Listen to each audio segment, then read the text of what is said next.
I found that nothing in life is worthwhile unless you take risks. Nothing. Nelson Mandela said, "There is no passion to be found playing small and settling for a life that's less than the one you're capable of living." Now, I'm sure in your experiences in school and applying to college and picking your major and deciding what you want to do with life, I'm sure people have told you to make sure you have something to fall back on. Make sure you got something to fall back on, honey. But I never understood that concept, having something to fall back on. If I'm going to fall, I don't want to fall back on anything except my faith. I want to fall forward. I figure at least this way I'll see what I'm going to hit. Fall forward. This is what I mean. Reggie Jackson struck out 2,600 times in his career, the most in the history of baseball. But you don't hear about the strikeouts. People remember the home runs. Fall forward. Thomas Edison conducted 1,000 failed experiments. Did you know that? I didn't know that. Because the 1,001st was the light bulb. Fall forward. Every failed experiment is one step closer to success. You've got to take risks, and I'm sure you've probably heard that before, but I want to talk to you about why that's so important. First, you will fail at some point in your life. Accept it. You will lose. You will embarrass yourself. You will suck at something. There's no doubt about it. And I know that's probably not a traditional message for a graduation ceremony, but hey, I'm telling you, embrace it, because it's inevitable. And I should know. In the acting business, you fail all the time. Early on in my career, I auditioned for a part in a Broadway musical.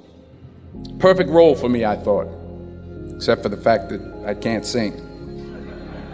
So I'm in the wings, I'm about to go on stage, but the guy in front of me, he's singing like Pavarotti. He's just, and he's just going on and on and on, and I'm just shrinking, I'm getting smaller and smaller.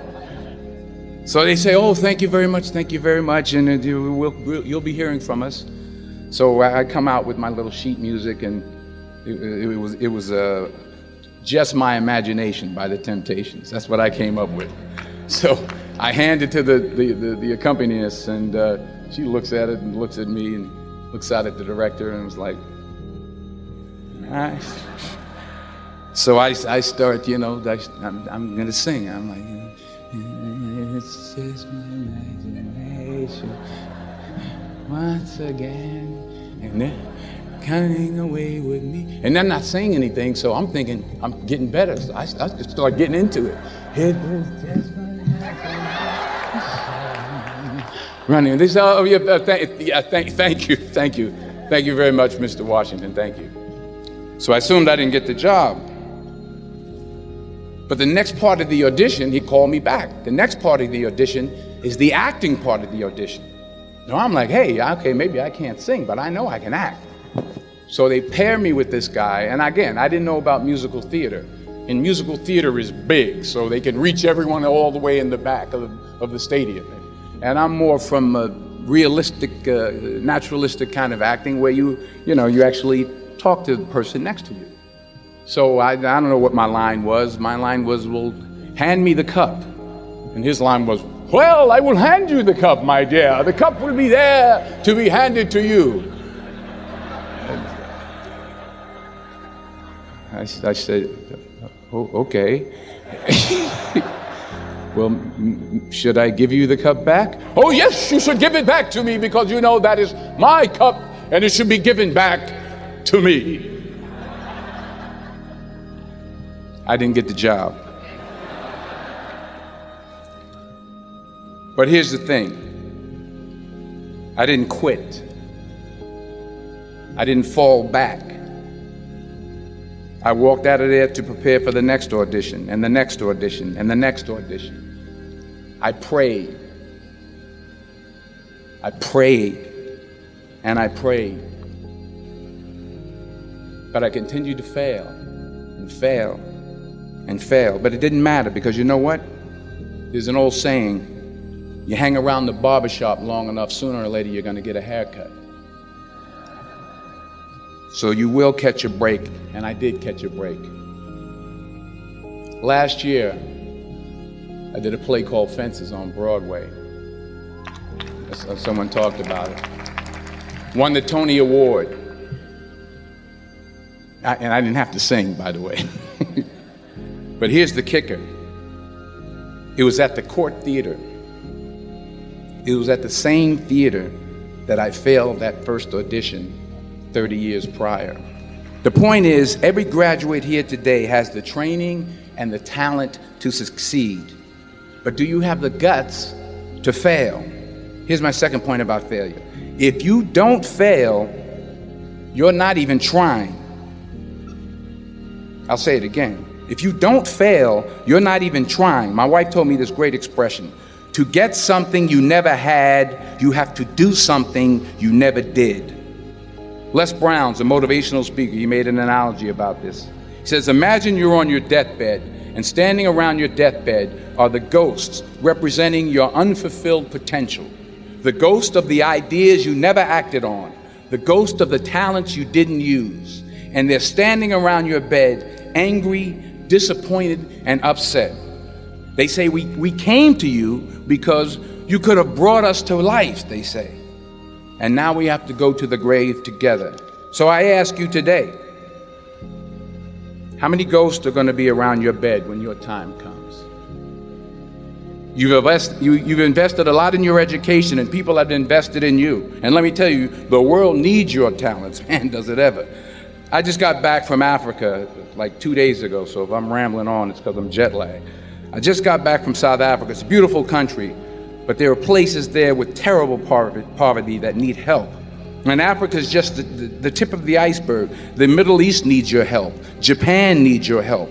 Alabama needs your help. Tennessee needs your help. Louisiana needs your help. Philadelphia needs your help.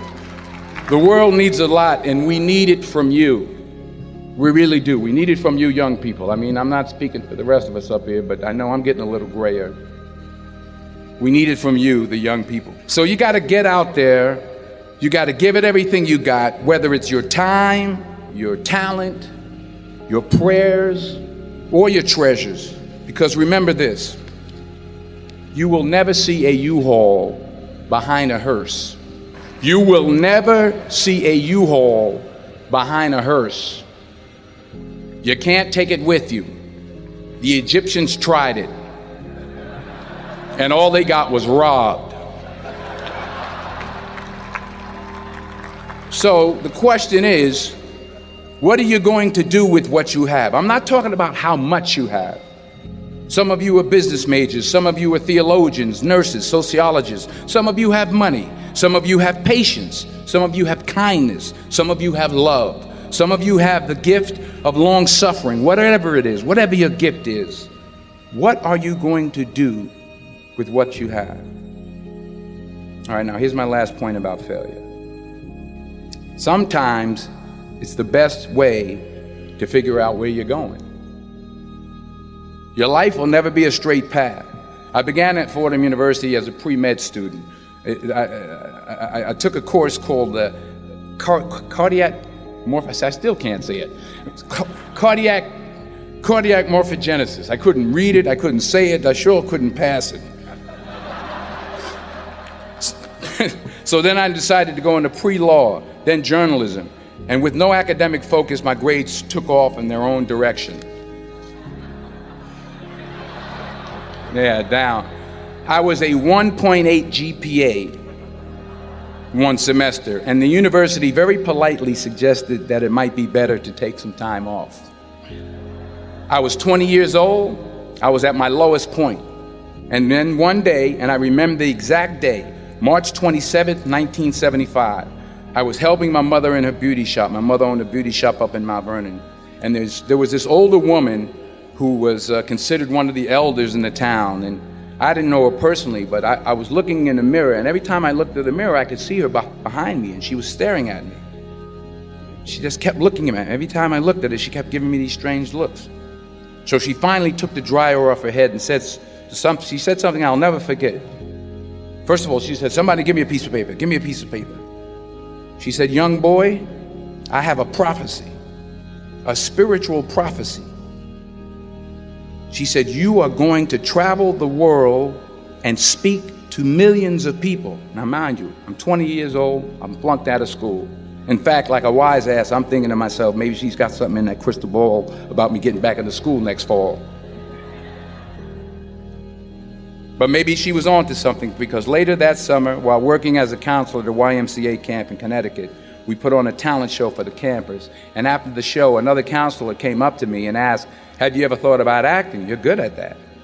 So when I got back to Fordham that fall, I got in and I changed my major once again for the last time.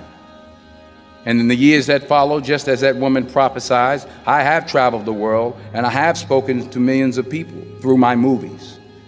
Millions who up till this day couldn't see me, who up till this day I couldn't see while I was talking to them, and they couldn't see me. They could only see the movie. They couldn't see the real me. But I see you today, and I'm encouraged by what I see. And I'm strengthened by what I see. And I love what I see.